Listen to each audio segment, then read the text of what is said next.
예! 안녕하십니까 할러님들, 정원국입니다. 자, 드디어 11월이 왔습니다. 그러니까 제 포트폴리오를 대공개해야겠죠. 참고로 오늘이 10월 26일인데요. 제가 사실 오늘 모든 매수를 끝내려고 했어요. 퀀트 종목들을. 근데 갑자기 점심에 바쁜 일이 좀 생겨가지고 절반밖에 못하고 그거 갖고 10월 27일 날 나머지를 완료를 할 겁니다. 그게 이제 지금은 내일인데 이 영상을 보실 때는 이미 다 끝나 있겠죠. 자, 제가 뭘 했는가 설명을 좀 드리겠습니다. 일단 뭐 우주의 기운, 11사 천국 50조 그런 거 다 들어보셨을 테니까 생략을 할 거고요. 저는 최종 목표가 자산의 60%는 한국 개별주 퀀트 그리고 40%는 동적 자산 배분입니다. 물론 제가 비상장 기업 같은 데 투자를 해가지고 뺄 수 없는 돈은 냅뒀고요. 제가 컨트롤 할 수 있는 자산을 말하는 겁니다. 자, 동적 자산 배분 3개를 말씀드렸는데, 자, 그거는 BAA, 변형 듀얼 모멘텀, 그리고 채권 동적 자산 배분 요 3개입니다. 자, 이거는 제가 최근에 825번과 826번 영상에서 자세히 설명을 했으니까 그 영상을 참조하시면 될 것 같아요. 825번 영상에 변형 듀얼 모멘텀 전략이 무엇인지, 그리고 826번에는 왜 내가 이 3개에 투자를 하고 이 3개에 투자를 하면은 성과가 어떻게 나오는지 그런 게 상세히 분석이 되어 있습니다. 자, 그러면은 개별주 퀀트는요, 저는 이제 개인적으로 성장 가치 소형주 전략에 투자를 했습니다. 자, 그런데 제가 이거 말고 가치주 그리고 성장주 전략까지도 같이 보여드릴 거예요. 왜냐면은 저는 사실 뭐 성장 가치 전략이 가치 전략이나 성장 전략보다 낫다고 생각하지는 않고요. 다 거기서 거기라고 저는 생각을 하고 있습니다. 그래서 저랑 포트폴리오가 완전히 겹치는 걸 두려워하시거나 그런 분들도 분명히 계실 거거든요. 그분들을 위해서 제가 3개 전략을 알려드릴 거예요. 그리고 저랑 정말 안 겹치시려면 어떻게 해야 되는지 그런 것도 알려드릴 겁니다. 그러면은 일단 제가 그걸 설명하기 전에 구체적으로 제 배틀 플랜이 뭔지 그것부터 설명을 드리겠습니다. 자, 일단 10월 말에 제가 들어갑니다. 자, 제 목표 비중은 60%였죠. 그렇죠. 근데 그거를 제가 60% 10월 말에 한 번에 빵 넣는 게 아니라 이제 그 3번에 걸쳐서 넣을 거예요. 그 이유는 아무리 그래도 요즘 매크로 환경이 별로 좀 좋지는 않기 때문에 좀 분할 매수를 하자라는 그런 얘기이고요. 그래서 제가 제 시나리오대로 되면 이런 겁니다. 자, 10월 말에 제가 20% 들어갔어요. 자, 제 시나리오대로 되면은 11월에 주식이 오르겠죠. 여기서 오른다는 게 무슨 말이냐? 0% 이상 수익이 났으면은 오른 겁니다. 그러니까 내가 산 그 포트폴리오가 가격이 오르면은 오른 거예요. 자, 그럼 제가 11월 말에 애드업, 그러니까 추가 매수를 할 겁니다. 20%. 그리고 또 좋은 시나리오는 거기서 또 오르는 거예요. 12월에. 그럼 제가 마지막으로 12월 말에 추가 매수를 할 겁니다. 비중 60%를 채울 겁니다. 이게 베스트 시나리오죠. 이게 제가 원하는 시나리오입니다. 그 다음에 제가 4월 말에 주식을 상당 부분 처분을 하게 되겠죠. 자, 그런데 그 10월 말에 제가 들어갔잖아요. 근데 그 후에 S&P 500이 3,430 이하로 떨어질 가능성도 당연히 있습니다. 자, 그럼 제가 손절을 하겠죠. 이게 지금 수준보다 한 7, 8% 아래이기 때문에 이 시나리오가 오면은 제가 여기 20%로 들어갔으니까 총 자산의 1에서 2% 정도를 아마 잃을 겁니다. 왜 하필 3,432냐라고 문의를 하시는 분들은 뭐 그것도 제가 영상으로 만들기는 했는데, 마크 미너비니, 제가 투자자 중에서 가장 위대한 투자자라고 섬기는 분이 뭐라고 말씀하셨냐 하면은 9월 15일에 야, 하락장 이거 상당히 많이 진행이 되었다. 여기서 더 많이 떨어져 봤자 10에서 12%다라고 하면서 근거를 제시를 했어요. 전 그게 맞다고 보는데 9월 15일 기준으로 12% 빠지면은 그게 바로 3,432입니다. 그 말은 뭐냐?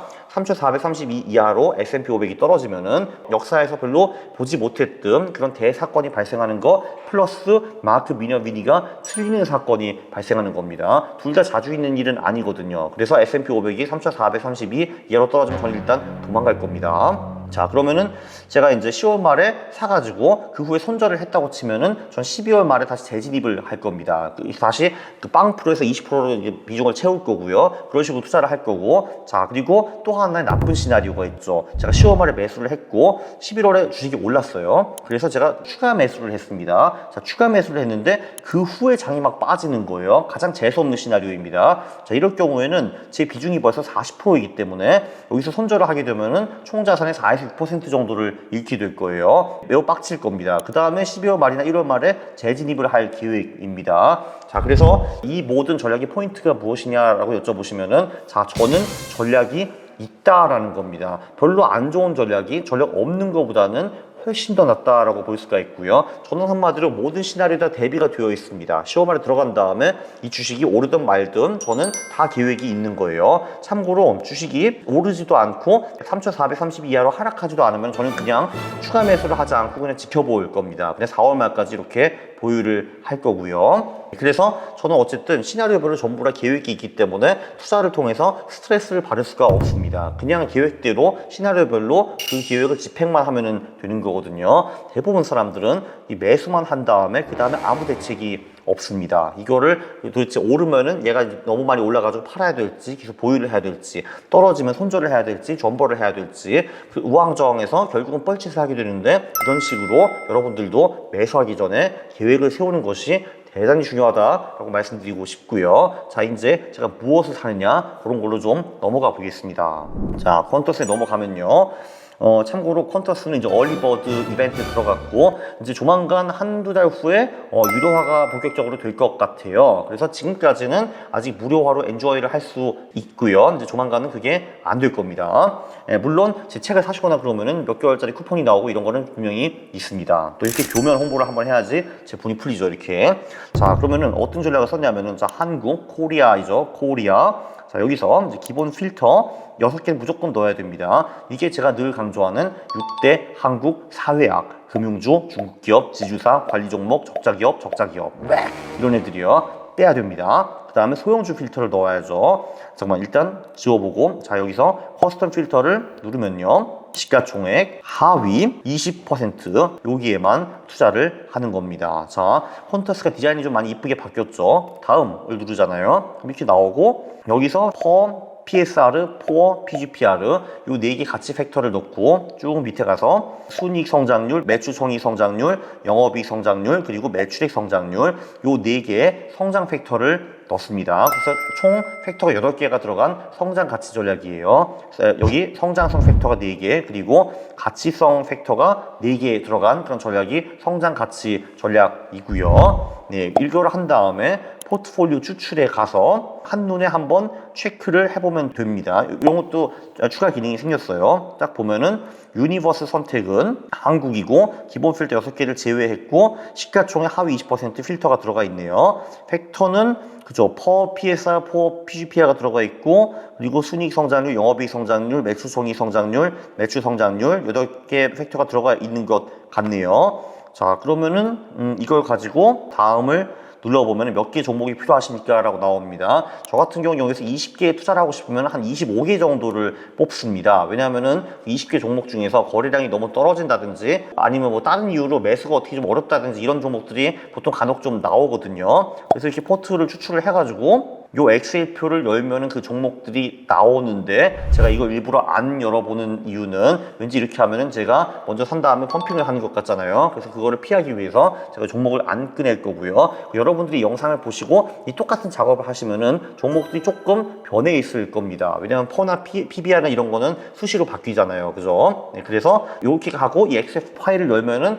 종목들이 나온다까지만 말씀드리겠습니다. 자, 그러면은 그 조금 전에 제가 또 2개의 다른 전략을 소개시켜 드린다고 했어요. 이제 뭐냐면은 그 일단 팩터 선택에 들어가가지고 요 팩터들을 지우고 얘네들은 지워버리고요. 자, 이 가치 전략 중에서 이제 우리가 지금 성장 가치 전략을 했는데 가치 전략은 솔직히 그냥 이 4개 팩터를 써도 될 것 같고요. 그리고 여기 보면은 나머지 팩터들도 다 괜찮은 팩터들이에요. 예를 들면 PBR을 추가를 해도 되는 거고요. 또는 이제 뭐 PCR, PFCR 이런 것도 다 괜찮은 팩터들입니다. PEG도 괜찮은 팩터이고 뭐 예를 들면 PRR 이런 것도 쓸만한 팩터들, 주주 수익률 이런 것도 쓸만한 팩터들이거든요. 그래서 요런 가치 지표들 중에서 그냥 여러분들이 땡기는 2개, 3개, 4개 팩터를 조합해가지고 전략을 만들 수도 있습니다. 아니면 진짜 이 10개 팩터를 다 써가지고 전략을 만들 수도 있고요. 한마디로 그 가치 전략을 만들 때는 굉장히 자유도가 높습니다. 그래서 저 같은 경우는 주로 이제 그 특히 새로운 책에서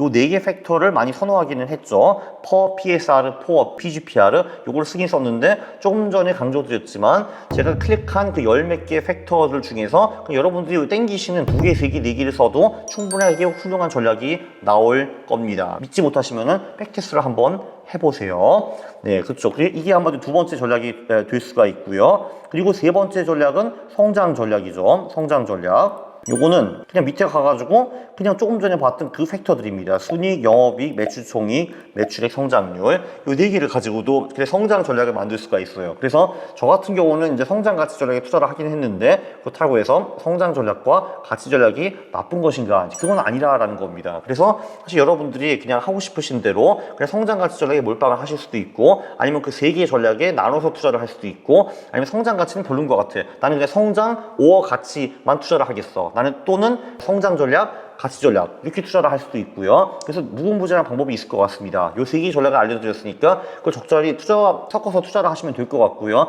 내가 모르겠어. 그냥 강한국을 신봉해 따라하고 싶어 하시는 분들은 그냥 성장 가치 하시면 될 것 같습니다. 그래서 결국 다시 한번 말씀드리면은 포트폴리오 공개를 했습니다. 40% 동적자산 배분, 동적자산 배분, BA의 변형 듀얼 모멘텀, 채권 동적자산 배분, 그리고 한국 개별주 퀀트는 그 비중이 60%까지 올라갈 건데 세 번에 나눠서 가겠다. 성장 가치 전략을 쓰겠다. 이거였고요. 그리고 종목을 어디까지 뽑는데 바로 그 직전까지 제가 전부 다 설명을 드렸으니까 영상을 다시 한번 보시면은 될 것 같고요. 그리고 재밌는 거. 자, 제가 오늘 오전에 한 2억 정도 들어갔거든요. 한 2억 정도 들어갔는데, 근데 그 슬리피지가 어느 정도 나왔나 제가 그 계산을 해봤어요. 이게 뭐냐면은, 그러니까 최근에 체결된 그 가격 대비 내가 실제로 구매한 금액, 그게 차이가 어느 정도 난다 봤는데 0.2% 정도였어요. 정확히 말하면은 0.18% 정도예요. 그래서 한국 소형주에 투자만 하는데 슬리피지가 크다? 별로 안 크다라는 거를 알 수 있습니다. 그래서 이 거래 비용이 소형주가 은근히 안 들어요. 내가 생각했던 것보다도 덜 드네라고 이제 말씀드리면서 이 영상을 마치고 싶습니다. 이거 정말 유익하지 않았습니까, 여러분? 정말 그냥 곧바로 돈이 되는 그런 정보입니다. 네, 그러면은 구독과 좋아요 부탁드립니다. 감사합니다. 안녕하십니까, 할로님들. 강화국입니다. 제가 2018년부터 유튜브를 운영해 왔는데요. 저는 한결같이 여러분들이 돈을 벌 수 있는 방법이 무엇일까? 그거를 고민하고 있습니다. 믿거나 말거나 할투 구독자분들 모두가 부자가 되는 게 제 목표거든요. 2022년도에 예상치도 못한 하락장의 무서움을 느끼신 분들이 굉장히 많았습니다. 굉장히 슬퍼하시는 분들도 많았고요. 이럴 때일수록 빛나는 것이 퀀트입니다. 자, 비퀀트에서 방황하다가 오셨던 분들 이제 아시죠? 퀀트가 가장 위대하다는 거예요. 그래서 저를 맞아주신 분들이 쉽게 퀀트 투자법을 체득해서 11월 4월 시기를 놓치지 않도록 하기 위해서 강원국과 함께하는 퀀트 투자 무작정 따라하기를 열심히 준비하고 있으니 최소 시간으로 최대 수익을 내는 효율적인 퀀트 투자 함께 해봅시다.